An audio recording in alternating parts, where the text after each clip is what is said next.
ವಿವಿಸಿ news ಬೀಟ್ಗೆ ಸ್ವಾಗತ. ನಾನು ಕೀರ್ತಿರಾಜ್ ಹಳ್ಳಿ, ಮೈಸೂರು. ಮೊದಲಿಗೆ ಮುಖ್ಯಾಂಶಗಳು.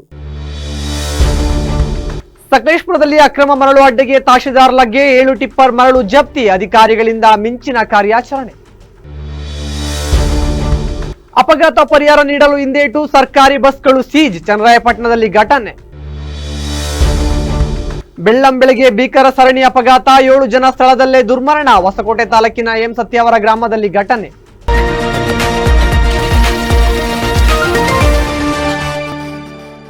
ಅಕ್ರಮವಾಗಿ ಮರಳು ಕಟ್ಟಿಂಗ್ ಹಾಗೂ ಶೇಖರಣೆ ಮಾಡಲಾಗುತ್ತಿದೆ ಎಂಬ ಖಚಿತ ಮಾಹಿತಿಯ ಮೇರೆಗೆ ತಹಶೀಲ್ದಾರ್ ಸುಪ್ರೀತಾ ಅವರ ನೇತೃತ್ವದಲ್ಲಿ ಕಂದಾಯ ಹಾಗೂ ಪೊಲೀಸ್ ಅಧಿಕಾರಿಗಳ ತಂಡ ದಾಳಿ ನಡೆಸಿ 7 ಟಿಪ್ಪರ್ ಲಾರಿಗಳಷ್ಟು ಮರಳನ್ನು ವಶಪಡಿಸಿಕೊಂಡಿರುವ ಘಟನೆ ಸಕಲೇಶಪುರ ತಾಲೂಕಿನ ಹೆನ್ನಲಿ ಗ್ರಾಮದಲ್ಲಿ ನಡೆದಿದೆ.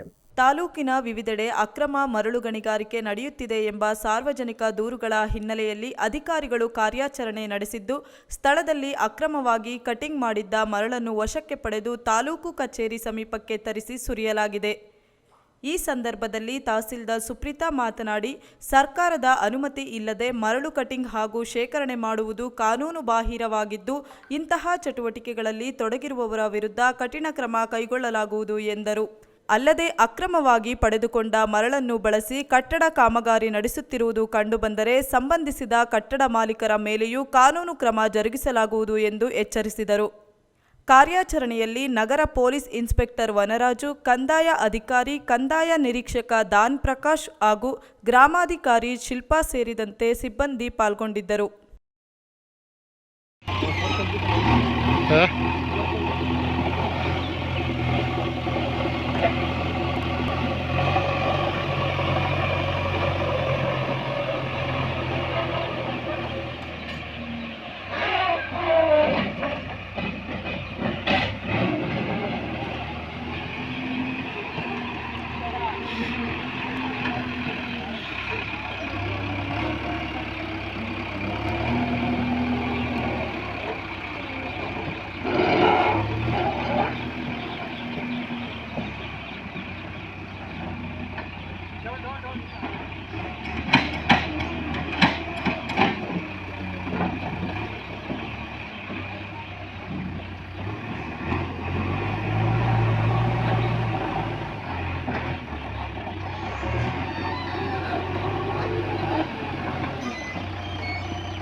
ಬೆಂಗಳೂರಿಂದ ಶೃಂಗೇರಿಗೆ ಹೊರಟಿದ್ದ ಚಿಕ್ಕಮಗಳೂರು ಬಸ್ ಡಿಪೋಗೆ ಸೇರಿದ್ದ 2 ಸರ್ಕಾರಿ ಬಸ್ಗಳನ್ನು ಹಾಸನ ಜಿಲ್ಲೆಯ ಚನ್ನರಾಯಪಟ್ಟಣದಲ್ಲಿ ಸೀಜ್ ಮಾಡಲಾಗಿದೆ.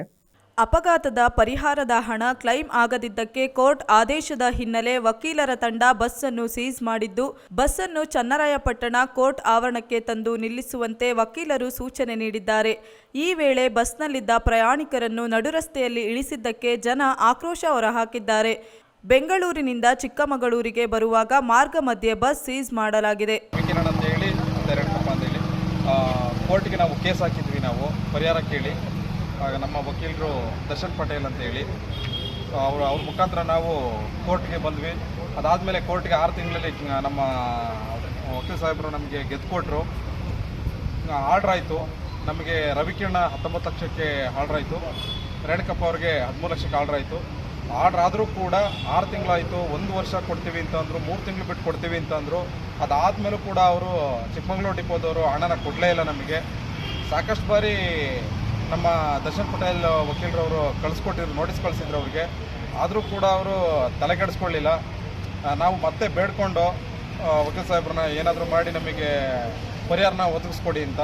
ಅದ್ರ ಮುಖಾಂತರವಾಗಿ ಇವತ್ತು 2 ಗಾಡಿಗಳನ್ನ, ಚಿಕ್ಕಮಗಳೂರು ಡಿಪೋದ 2 ಗಾಡಿಗಳನ್ನ ಜಪ್ತಿ ಮಾಡಿ ಸರ್ಕಾರದ ಕೋರ್ಟಿನ ಆದೇಶದಂತೆ ನಮಗೆ ಇವತ್ತು ಅವ್ರೇನು ಪರಿಹಾರ ಕೊಡಬೇಕು ಅದನ್ನು ಹಣನ ಕೊಡಿಸ್ತೀವಿ. ಇಲ್ಲಾಂತಂದರೆ ಈ ಒಂದು ಇದನ್ನು ಮುಂದೆ ಏನು ಮಾಡಬೇಕು ಅಂತೇಳಿ ನೆಕ್ಸ್ಟು ಕೋರ್ಟ್ ಮುಂದೆ ಪ್ರೊಡ್ಯೂಸ್ ಮಾಡಿ ಕೊಡಿಸ್ತೀವಿ ಅಂತ ಹೇಳಿದ್ದಾರೆ. ದಯಮಾಡಿ ಆದಷ್ಟು ಬೇಗ ನಮಗೆ ಪರಿಹಾರನ ಕೊಡಿಸ್ಬೇಕು ಅಂತೇಳಿ ಈ ಮುಖ ಕೇಳ್ಕೊತೀವಿ. ಬಸ್ಸು ಮತ್ತು ದ್ವಿಚಕ್ರ ವಾಹನಕ್ಕೆ ಅಪಘಾತ ಆಗಿತ್ತು. ಆ ಬಸ್ಸು ಚಿಕ್ಕಮಗಳೂರು ಡಿಪೋ ಸೇರಿದಂಥ ಬಸ್ಸು. ಅಪಘಾತ ಆದ ಸಮಯದಲ್ಲಿ ಆ ದ್ವಿಚಕ್ರದಲ್ಲಿದ್ದಂಥವ್ರು ರೇಣುಕಪ್ಪ 52 ವರ್ಷ, ರವಿ ಕಿರಣ್ 19 ವರ್ಷ, ಇಬ್ಬರು ಸ್ಥಳದಲ್ಲೇ ಮೃತರಾಗಿದ್ದರು. ಆ ಬಸ್ ಕೂಡ ಡಿಪೋ ಬಸ್ಸು ಹತ್ತಿ ಹೊಡೆದು ಫುಲ್ಲು ಬೂದಿಯಾಗಿತ್ತು. ಆದರೆ ಅವರು ಮೃತರ ಸಂಬಂಧಿಕರುಗಳು ಪರಿಹಾರ ಕೋರಿ ಚಂದ್ರಬಾಬುದ 4ನೇ ಜಿಲ್ಲಾ ನ್ಯಾಯಾಲಯಕ್ಕೆ ಪರಿಹಾರ ಕೋರಿ ದಾವೆ ಸಲ್ಲಿಸಿದ್ರು. ಇದರಲ್ಲಿ 2024ರಲ್ಲಿ ಆದೇಶ ಆಗಿತ್ತು. ರವಿ ಕಿರಣ್ಗೆ 20 ಲಕ್ಷ, ರೇಣುಕಪ್ಪಂಗೆ 13 ಲಕ್ಷ ಹಣ ಪಾವತಿ ಮಾಡಬೇಕು ಅಂತ. ಚಿಕ್ಕಮಗಳೂರು ಡಿಪೋದವರು ಇದುವರೆಗೂ ಪಾವತಿ ಮಾಡದಿರೋ ಕಾರಣ ನಾವು ಜಪ್ತಿ ಜಾರಿಗೆ ಕೇಸ್ ಹಾಕಿದ್ದೀವಿ. ಜಾರಿ ಕೇಸ್ ಹಾಕಿದ್ರೆ ನ್ಯಾಯಾಲಯ ಸಂತ್ರಸ್ತಿ ಪರಿಹಾರ ಕೊಡೋ ಉದ್ದೇಶದಿಂದ ಆ ಡಿಪೋಗೆ ಸಂಬಂಧಪಟ್ಟಂತೆ 2 ಬಸ್ಗಳನ್ನ ಜಪ್ತಿ ಮಾಡೋಕ್ಕೆ ಆದೇಶ ಮಾಡಿದೆ. ಆ ಪ್ರಕಾರವಾಗಿ ದಿನಾಂಕ 13 ಬೆಳ್ಳಂ ಬೆಳಗ್ಗೆ ಭೀಕರ ಸರಣಿ ಅಪಘಾತ ಸಂಭವಿಸಿದ್ದು 7 ಜನ ಸ್ಥಳದಲ್ಲೇ ಸಾವನ್ನಪ್ಪಿರುವ ದುರ್ಘಟನೆ ಹೊಸಕೋಟೆ ತಾಲೂಕಿನ ಎಂ ಸತ್ಯವರ ಗ್ರಾಮದಲ್ಲಿ ನಡೆದಿದೆ. ಹೊಸಕೋಟೆ ದಾಬಸ್ಪೇಟೆ ರಾಷ್ಟ್ರೀಯ ಹೆದ್ದಾರಿಯಲ್ಲಿ ದುರ್ಘಟನೆ ಸಂಭವಿಸಿದ್ದು, ಕ್ಯಾಂಟರ್ ಬೈಕ್ ಮತ್ತು ಕಾರಿನ ನಡುವೆ ಸಂಭವಿಸಿದ ಸರಣಿ ಅಪಘಾತದಲ್ಲಿ ಒಂದೇ ಕಾರಿನಲ್ಲಿದ್ದ 6 ಜನ ಹಾಗೂ ಓರ್ವ ಬೈಕ್ ಸವಾರ ಸೇರಿ 7 ಮಂದಿ ಸ್ಥಳದಲ್ಲೇ ಜೀವ ಬಿಟ್ಟಿದ್ದಾರೆ. ಅಪಘಾತಕ್ಕೀಡಾದ XUV 700 ಕಾರು ಹೊಸಕೋಟೆಯಿಂದ ದೇವನಹಳ್ಳಿ ಮಾರ್ಗವಾಗಿ ಬರುತ್ತಿತ್ತು. ಸದ್ಯ ಕಾರಿನಲ್ಲಿದ್ದ 6 ಜನ ಸಾವನ್ನಪ್ಪಿದ್ದಾರೆ. ಮೃತರ ಗುರುತು ಇನ್ನೂ ಪತ್ತೆಯಾಗಿಲ್ಲ. ಸದ್ಯ ಮೃತದೇಹಗಳನ್ನು ಹೊಸಕೋಟೆಯ ಸರ್ಕಾರಿ ಆಸ್ಪತ್ರೆಗೆ ರವಾನಿಸಲಾಗಿದ್ದು, ಘಟನಾ ಸ್ಥಳಕ್ಕೆ ಭೇಟಿ ನೀಡಿ ಪರಿಶೀಲಿಸಿರುವ ಪೊಲೀಸರು ಮುಂದಿನ ತನಿಖೆ ಕೈಗೊಂಡಿದ್ದಾರೆ. ಈ ರಸ್ತೆಯಲ್ಲಿ ಮೋಸ್ಟ್ಲಿ ತಿಂಗಳಿಗೆ ಅಥವಾ 15 ದಿವಸಕ್ಕೊಂದ್ಸರಿ ಆಕ್ಸಿಡೆಂಟ್ ಆಗ್ತಾನೆ ಇರ್ತದೆ. ಒಬ್ರು ಇಬ್ರು ಸ್ಪಾಟ್ ಆಗ್ತಾನೆ ಇರ್ತದೆ. ಇವತ್ತಾಗಿರೋದು ತುಂಬಾ ದುರಂತದ ಕತೆ. ಬೆಳಗಿನ ಜಾವ 4 ಗಂಟೆ 13 ನಿಮಿಷ ಆಗಿರೋದು. ನಾನೊಂದು 4:45 5 ಗಂಟೆಗೆ ಸ್ಪಾಟ್ಗೆ ಬಂದೆ. ಬಂದ ತಕ್ಷಣ ವಿಚಿತ್ರ ನೋಡ್ಬಿಟ್ಟು ನನ್ಗೆ ಗಾಬರಿ ಆಗೋಯ್ತು. ಕಾರಲ್ಲಿ ಯಾರೋ ಕೊತ್ನೂರ್ ಅವ್ರಂತೆ 6 ಜನ ಸ್ಪಾಟ್ ಆಗಿದ್ದಾರೆ. ಅವ್ರ ಕಾರ್ ಏನ್ಗೂ ಆಗಲ್ಲ. ಬೈಕೋನೊಬ್ಬನಿಗೆ ಸ್ಪಾಟ್ ಆಗವನೆ. ಅವನ್ ತಿಂಡ್ಲು ಅಂತ ದೇವನಹಳ್ಳಿ ಹತ್ರ ತಿಂಡ್ಲು ಅಂತ ಮಾಹಿತಿ ಸಾಹೇಬ್ರು ಹೇಳಿದ್ರು. ಪಾಪ ಹಿಂಗೆ 6 ಜನ ಇವತ್ತು ಅನ್ಯಾಯವಾಗಿ ವಿಧಿ ತಗೊಂಡ್ಬಿಡ್ತು. ಇಲ್ಲ ರಸ್ತೆ ವ್ಯವಸ್ಥೆ. ಕೃಷ್ಣರಾಜನಗರದ ಪ್ರಸಿದ್ಧ ವಾಣಿಜ್ಯ ಸಂಸ್ಥೆಯಾಗಿರುವ ಅರ್ಬನ್ ಕೋ ಆಪರೇಟಿವ್ ಬ್ಯಾಂಕಿಗೆ ನಡೆದ ಅಧ್ಯಕ್ಷ ಚುನಾವಣೆಯಲ್ಲಿ ಮತ್ತೊಮ್ಮೆ KN ಬಸಂತ್ ಅವರು ಅಧ್ಯಕ್ಷರಾಗಿ ಆಯ್ಕೆಯಾಗಿದ್ದಾರೆ.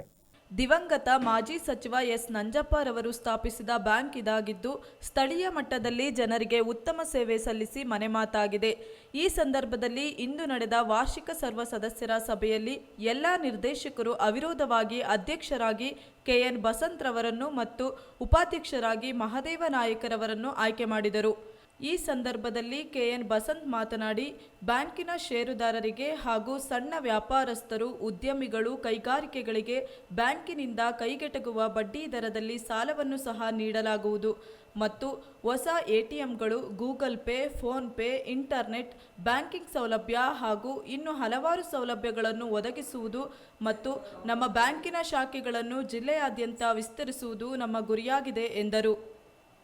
ಧನ್ಯವಾದಗಳನ್ನು ತಿಳಿಸ್ತಾ, ನಾನು ನಮ್ಮ ಬ್ಯಾಂಕಿನ 4ನೇ ಬಾರಿಗೆ ಅಧ್ಯಕ್ಷನಾಗಿ ಆಯ್ಕೆಯಾಗಿ ಈಗ ನಾವು 820 ಕೋಟಿಯಷ್ಟು ಬ್ಯಾಂಕಲ್ಲಿ ವ್ಯವಹಾರಗಳನ್ನು ಮಾಡ್ತಾ ಇದ್ದೀವಿ.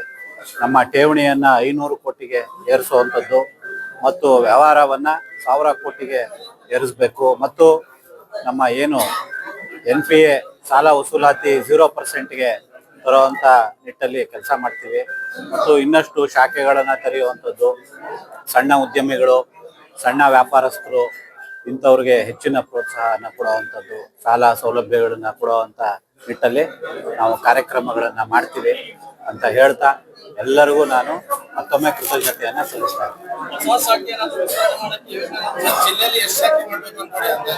ಈಗ ಜಿಲ್ಲೆಯಲ್ಲಿ ಜ್ಯೋತಿಷಿಯ ಮಾತು ನಂಬಿ ಮಗಳು ತಾಯಿಯನ್ನೇ ಕೊಲೆ ಮಾಡಿರುವ ಘಟನೆ ತುಮಕೂರು ತಾಲೂಕಿನ ಅನುಪನಹಳ್ಳಿಯಲ್ಲಿ ನಡೆದಿದೆ.